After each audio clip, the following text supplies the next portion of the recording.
Good morning guys, कैसे हैं आप? आई होप आप अपने घर में मज़े में होगे। Welcome to new blog. आज का ब्लॉग इस तरह होने वाला है कि आज सुबह के 12 बज चुके हैं, ये भी दुकान पे जा चुके हैं और सारे उठ चुके हैं। कोको पूछे सब उठ चुके हैं। मैं भी नहा धो के तैयार हो चुकी हूँ, पूजा भी मैंने कर ली है। बस अब मेड का इंतज़ार कर रही हूँ कि कब सफाई वाली आएगी और सफाई करे। मैंने बर्तन सब कुछ सफाई कर दी है, बस उसकी वेट कर रही हूँ। वो 2 दिन से नहीं आ रही थी, अभी थोड़ी देर पहले वो मुझे बता गई है कि मैं आ गई हूँ तो आपके घर घंटे में आऊँगी। मैं कहा शुक्र है आज ही आएगी। 2 दिन बिल्कुल भी नहीं आई, बहुत छुट्टी करती है। कहती मेरे घर में चोरी हो गई थी। कहती है पता नहीं चला कि सारा का सारा सामान चोरी हो गया, सिलेंडर मोटर शोटर सब चोरी करके ले गए हैं। आज हर जगह चोरी हो रही है। जैसे सपना के घर चोरी हो गई, वैसे हर जगह अब चोरी हो गई है, चोरी हो रही है। सुबह सुबह मैंने कपड़े धोने को मशीन लगा दी है। बस एक बार ये देखो कपड़े धुल चुके हैं, कंबल था, और एक बार ये भी धुल रहे हैं। और ये शर्ट भी है, इनकी कलर छूटता है, ये अलग से धोऊंगी हल्का हल्का। और ये सारे कल्लू के ये सब वाइट है, इसको सब इजी में अकेले से ही धोऊंगी। सुबह की चाय बिल्कुल बनके तैयार हो चुकी है। जब तक सुबह चाय ना पियो तो दिन ऐसे लगता है जैसे शुरू नहीं हुआ। और साथ वाले घर में बिल्कुल लेंटर डल चुका है। लेंटर डलते ही देखो अगले दिन देखो ऊपर दीवारें डलनी शुरू हो गई। अब ऊपर से देख लो, सुपर फास्ट काम है। अभी कल लेंटर डला है और आज ऊपर दीवारें भी डलनी शुरू हो गई हैं और शोर ज़्यादा है। दोपहर के 2 बज चुके हैं। मैंने बनाई है आज माँ और चने की दाल, जो साबुत माँ होते हैं और जो चने की दाल होती है जो गुरुद्वारों में बनती है, सेम वैसी लंगर वाली दाल बनाई है। बहुत टेस्टी बनी है। समा की ये कभी भी ये दाल, ये मतलब हर दाल ये कम खाते हैं, मगर ये वाली दाल को दूसरी बार भी ले लेते हैं तो इनको अच्छी लगती है। तो मम्मी कहती है मैं भी एक बार खा लूँगी। ज़्यादा भी मम्मी नहीं खा सकती, बाई होती है, तो वो एक टाइम खा लेंगे। आज मैं वो दाल बना रही हूँ, बहुत टेस्टी दाल बनती है वो वाली जो माँ चने की दाल है। कहते हैं बादी ते स्वादी, ये वो हिसाब है। मम्मी जी मैंने दुकान ते जा रही हूँ। एना दा फोन आया, कह रहे दुकान ते आ जा। अच्छा ठीक ते है। ठीक है। ते कोको कुची अंदर बैठे हुए ने। कोई गल ठीक। बस मैं अभी शॉप पे पहुंची हूँ। मैं आप कल के सारे कमेंट्स पढ़ रही थी जब हम जन्मदिन पे गए थे। आशु का जन्मदिन था, हेमा का जन्मदिन था। मैं कहती यूट्यूब फैमिली को तो मैं बहुत अच्छा समझती हूँ। कई सब्सक्राइबर ऐसे हैं, मुझे आज तक समझ नहीं आई कि लोग ये क्या चाहते हैं। 2 सब्सक्राइबर ऐसे हैं जिनको पता होगा कि वो कौन है। उनके नाम मैं लेना नहीं चाहती क्योंकि उनके नाम लूंगी तो लोग उनका नाम लेके उनको भी कमेंट्स करेंगे। उन्होंने लिखा चीना को कि आपने अरमान जी की जैकेट पहनी हुई है। खुद सोचो, चीना अरमान जी की जैकेट क्यों पहनेगी? आदमी की जैकेट चीना क्यों पहनेगी? कल ही चीना अभी नई जैकेट लेके आई है। कहती मम्मी मैं जैकेट लेके आई हूँ, अच्छी है। मैं कहा छोटी सी शॉर्ट जैकेट है। कोई लड़के शॉर्ट जैकेट पहनते? इतनी सी शॉर्ट जैकेट है। कोई शॉर्ट जैकेट लड़के पहनते हैं? आप लोगों को बिल्कुल भी बोलने का तरीका नहीं है कि अरमान जी की जैकेट पहन रखी है। हम क्या, हमारी इतनी भी औकात नहीं है कि हमको अपनी जैकेट खरीद सके? आपने कब देखा है अरमान जी को जैकेट पहनते हुए? पहले ये बताओ कि वो जो 2 बंदे हैं जिन्होंने मुझे कमेंट किया है, आप लोग खुद कौन हो? उन एक की कास्ट त्रेहन है। मैं खुद आपको बताना नहीं चाहती, खुद सोचना आप कि हम अरमान जी की जैकेट क्यों पहनेंगे।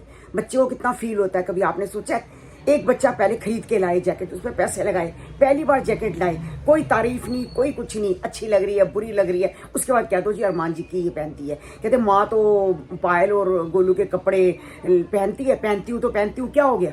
मेरी लड़की हैं वो, मैं उनके पहनूंगी, आप भी पहन लो। ऐसे अजीब से कमेंट्स करते हो आप लोग। आपको कुछ सोचते नहीं हो आप लोग कि आप क्या बोल रहे हो। और अरमान जी की जैकेट चीना क्यों पहनेगी? उसके पास अपना कुछ नहीं है। अरमान जी तो अब आए हैं 5 साल से। जो मेरी लड़की 25 साल के 20 साल से क्या वो लोगों के कपड़े पहन रही थी? छोटी सी जैकेट है, अरमान जी की बाजू में भी नहीं घुसेगी वो जैकेट जो कि मेरी लड़की ने पहनी थी। कुछ सोच समझ के बोला करो, थोड़ा सा सोच समझ के बोला करो, ताकि बच्चे को बुरा ना लगे, मुझे भी बुरा ना लगे। मुझे इतनी बुरी लगी है ये वाली बात कि अरमान जी के कपड़े हम बैठते हैं। हम भिखारी हैं क्या जो किसी के कपड़े पहनेंगे? ठीक है, गोलू पायल अपने कपड़े मुझे दे देते हैं कि क्या देते हैं, मम्मी आप पहन लो, क्या हो गया? माँ पहने बेटी पहने। पहली बात तो माँ पहने बेटी पहने हमारी मर्जी, हम जो मर्जी पहने। जो गोलू को मैं देती हूँ, गोलू भी तो पहनती है। अब उस दिन उनके घर फंक्शन था, गोलू ने ग्रीन रंग के इयररिंग्स पहन रखे थे। मैंने कहा गोलू मेरे पहन, बड़े सुंदर है। गोलू ने पहन लिए, तब तो आपने नहीं बोला कि माँ के पहने हैं। माँ पहने बेटी पहने एक बराबर, आपको क्या लेना देना? आप ब्लॉग्स देखो, काम खत्म, आपको कपड़ों से क्या लेना देना? और सबसे बड़ी बात है, अरमान जी के कपड़े हम क्यों पहनेंगे? हमारे को कमी नहीं है किसी चीज की, ना मेरे बेटे के पास कमी है ना मेरे पास कमी है। ये तो एक प्यार होता है जो एक दूसरे के इंसान पहन लेता है, वो भी बच्चों के पहनता है, किसी और के नहीं पहनता। कुछ भी बोला करो, सोच समझ के बोला करो। एक कमेंट मुझे आया था कि आशु कौन है? ये आशु है, ये हमारे सब्सक्राइबर हैं। तो सब्सक्राइबर थे, हमारी शॉप पे आए दोनों भाई बहन। तो उन्होंने कहा कि आपको मैं मासी जी कह सकता हूँ। मैंने कहा बिल्कुल आप मुझे मासी कह सकते हो। कहते मेरी मासी का नाम भी ललिता है, आपका नाम भी ललिता है, तो आप भी मेरी मासी जैसी हो। बस ऐसे करते करते धीरे धीरे धीरे धीरे हमारा आपस में एक दूसरे से प्यार हो गया। इतना प्यार हो गया कि वो मेरे बच्चे जैसा है, मैं उसकी मासी हूँ बिल्कुल। आप सखी ही समझो, प्यार इतना ज़्यादा है। तो बस, तो उसका जन्मदिन था, तो उसने कहा कि हेमा मासी का जन्मदिन भी उस दिन है, मेरा जन्मदिन भी उस दिन है, तो हम इकट्ठे पार्टी करेंगे। तो इसलिए हम मूर्थल चले गए, क्योंकि हम भी हवाई अड्डा पे आज तक कभी नहीं गए थे। हम कभी भी निकलते थे ना जब मूर्थल से, तो हमें हवाई अड्डा नज़र आता था, हम गए नहीं थे। तो इसने मुझे कहा मासी आप हम यहाँ पर चलेंगे। तो मैंने कहा ठीक है। तो हमने कहा चलो इस बहाने हम भी इंजॉयमेंट कर लेंगे, हेमा का जन्मदिन भी हो जाएगा और आशु का भी हो जाएगा, और हम भी मियाँ बीबी हैं, बच्चे, हम भी इंजॉयमेंट करेंगे। हम चले गए।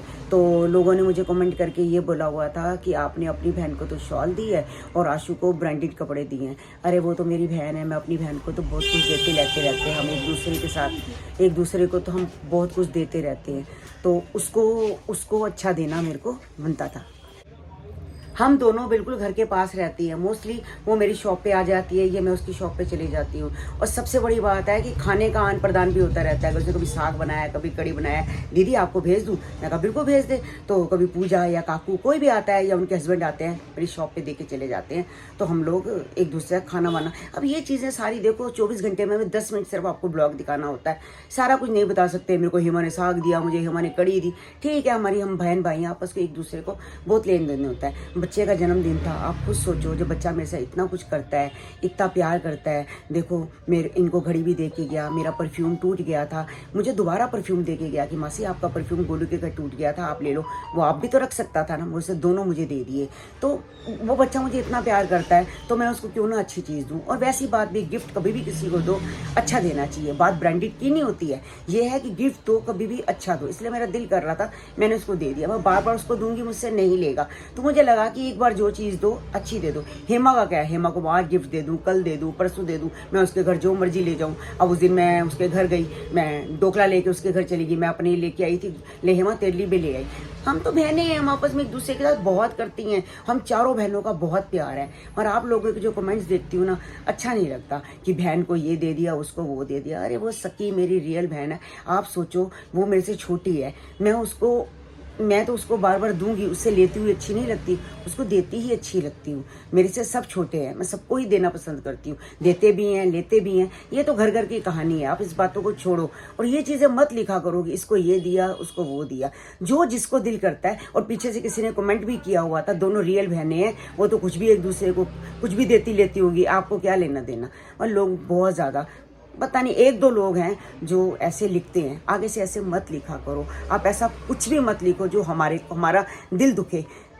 जब मैं रोनी मंदिर गई थी तो साईं बाबा जी के कपड़े लेके आई थी। गाइज ये कपड़े शनील के हैं, गरम है, शनील के हैं। तो मैंने कपड़े इनको नए पहनाए हैं शनील के। इसमें 3-4 कलर हैं, एक मजेंटा है, एक ब्लू है और एक रेड है। वो प्लेन है और ये जरा गोल्डन में है। गाइज मुझे बताना आपको कपड़े कैसे लगे। मुझे तो बहुत सुंदर लगे थे कपड़े। 3 कलर लाई थी मैं। सुबह बनाई थी माँ चने की दाल, बहुत टेस्टी बनी थी। और अब मेरा दिल कर रहा है कि मैं चावल खाऊं गोभी मटर वाले, तो मैंने ये धो के रख दिया है। एक तरफ आटा गूंथ के भी रख दिया है। दूध भी उबल चुका है, बस गोभी मटर में प्याज नहीं डालूंगी, सिर्फ ऐसे ही चावल जीरे वाले बनाऊंगी ताकि साईं बाबा जी और लड्डू गोपाल जी को भी भोग लग जाएगा। शलगम गाजर का अचार बनाने के लिए 5 मिनट में इसको माइक्रोवेव में रख दिया। बस गाजरें ठंडी होगी तो इसमें मिसाले बनाऊंगी, मिसाले डालूंगी। और मटर ही नहीं, डब्बा ही नहीं खुल रहा, क्या हुआ है।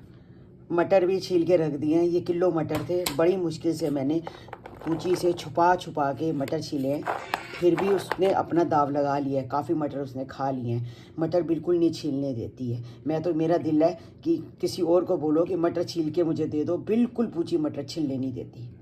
मम्मी तो रोज आपका ब्लॉग की वेट करती रहती कि कब आएगा आपका ब्लॉग। नमस्ते जी। हाँ नमस्ते जी। और क्या हाल है, ठीक हो? बढ़िया। हमने आपको पूछा था ना कि चिल्ली जाने के लिए, जब से आपने चिल्ली वाला ब्लॉग डाला है ना, जब से ही आपके ब्लॉग देखती हूँ मैं। अच्छा। मैं भी गई थी शिरडी, हम भी मानते हैं बाबा को ना, बहुत मानते हैं। आप कब आए शिरडी से? हम आप गए थे ना मार्च में, तो हम जब आप गए हम थे, अप्रैल गए थे हम अप्रैल में गए थे, 7 अप्रैल को। हम मार्च में गए थे। ललिता बात कर रही है और बात करते करते लाइव के अंदर अचार भी डाल रही है, दोनों काम इकट्ठे कर रही है। तभी आप करके कहाँ पे रहते हो? मैं दिल्ली ललिता अचार डाल के और दोनों काम इकट्ठे कर दिल्ली, रही यहाँ तिलक है नगर। और लाइव में बात कर रही है। अच्छा, तिलक नगर। हाँ जी, हाँ जी। इनकी रिक्वेस्ट आई थी, बोल रहा है बात करो, तो ललिता बात कर रही है। आप कहाँ से बोल रहे हो? फरीदाबाद से बोल रहे हैं। आपको कॉल किया, एक दिन हमने मैसेज नहीं किया था, छेड़ने के लिए पूछा था। हाँ जी, हाँ जी, फरीदाबाद से। हाँ जी, फरीदाबाद से बोल रहे अच्छा हैं। अच्छा, ये तो आज का ब्लॉग हम यही एंड करते हैं। मिलते हैं आपको नेक्स्ट ब्लॉग में। जिन्होंने हमारे चैनल को सब्सक्राइब नहीं किया तो जल्दी से जाके सब्सक्राइब करो और लाइक करो, शेयर करना बिल्कुल मत भूलो। इंस्टाग्राम की जो हमारी आईडी है तरुण बसरा 9 और मौज की भी यही आईडी है तरुण बसरा 9। जिन्होंने फॉलो नहीं किया तो जल्दी से जाके फॉलो करो। आप हमारी रील्स देखो और बताओ कि आपको कैसी लगती है, अच्छे अच्छे कमेंट्स करो उस पर भी। और मिलते हैं कल आपको नए ब्लॉग के साथ। जब तक के लिए bye bye, good night, take care. और बरसात ज़्यादा कह रही हूँ और सर्दी ज़्यादा हो गई है। सर्दी से आप भी बचें और अपने बच्चों को भी, अपनी फैमिली को बचा के रखें।